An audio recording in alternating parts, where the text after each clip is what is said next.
Do you know, I was pretty sure from the very first day that he came in my pub that he'd become something of a permanent fixture here. He came in, ordered a quick pint, and then when sat by himself over in that corner there with his coat on, 4 pints later the coat was off, but he still sat there staring at the bottom of his glass.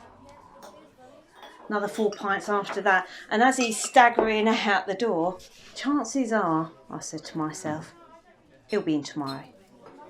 And he was, wasn't he, Baz? He became our latest daytime drinker. I never call them alcoholics, that makes me feel like an enabler. But yeah, he'd be in every day as soon as the doors were open until he downed at least 8 pints.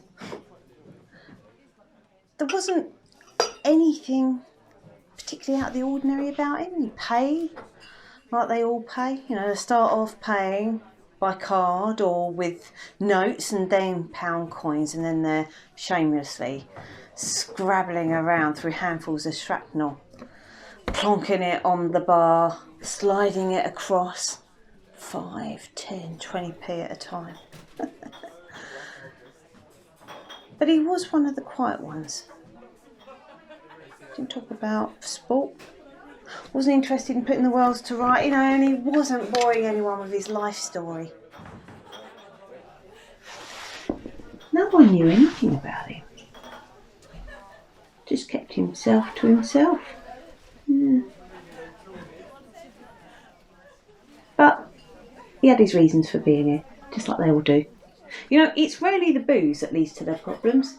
It's normally their problems that leads to the booze, and he was clearly a tortured soul even before he stepped through my doors. You know, I could see him. He was playing events over and over in his head, trying to work out if there could have been a different outcome, but like I say, just kept himself to himself. The longest conversation that we ever had was when he asked me if he could open a tab. He'd never been in any trouble, so I don't think twice about it. I usually handle any problems here, but every now and then my Baz, he has to come out from behind the bar to escort, you know, the odd person out, settle any disputes, have a quiet word. So, one day, I told the quiet fella, who'd run up quite a tab, that he'd have to settle up before I was going to serve him again. Well, he'd been sat in the same spot for months, not saying a word to anyone. You know, I'd barely hear him mumble his drinks order. But on this occasion, as I'd refused to serve him, he completely lost it. He just went off on one, effing and blinding, screaming and shouting. He was causing quite a scene, wasn't he, Malcolm? Yeah, you're in. My bad. Good as gold. He did his thing. He came over, perfectly fair, discreetly and calmly asked him to quieten down. But he didn't calm down. Presumably knowing that he couldn't pay his tab and knowing that he wasn't going to be served.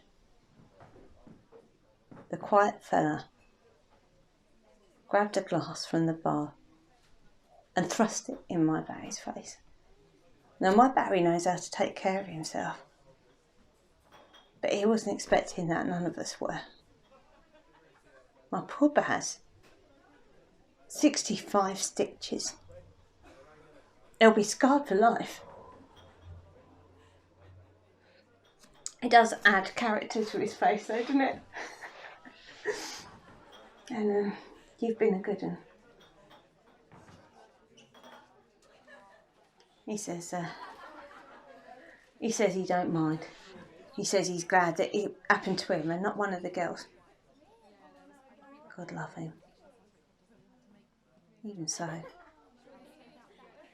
I don't care what's happened in your life. You don't go and glass someone over a bar tab. I hope that they throw the book at him. I do. So, anyway. No, you can't have a tab. I'm sorry.